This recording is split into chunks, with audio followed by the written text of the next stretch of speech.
Perseverance rover. তীরের মাথা আকৃতির এই শিলার নাম দেওয়া হয়েছে চেয়াভা ফলস।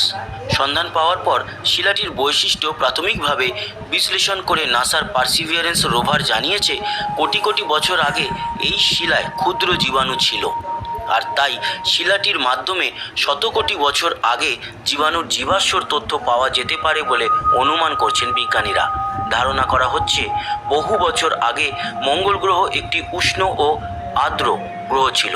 যদি কখনো সেখানে জীবন বিকশিত হয় তবে তার চিহ্ন পাথরের মধ্যে থাকবে, আর তাই জৈব উপাদান ও জীবাশ্মের পরিস্থিতি মঙ্গল গ্রহের বিভিন্ন শিলায় পাওয়া যাবে বলে বিশ্বাস করেন বিজ্ঞানীরা।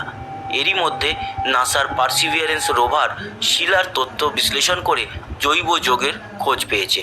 এই ধরনের কার্বন ভিত্তিক অণুকে জীবনের মূল সূত্র বলে বিবেচনা করা হয়। শিলাটিতে ক্যালসিয়াম ফসফেট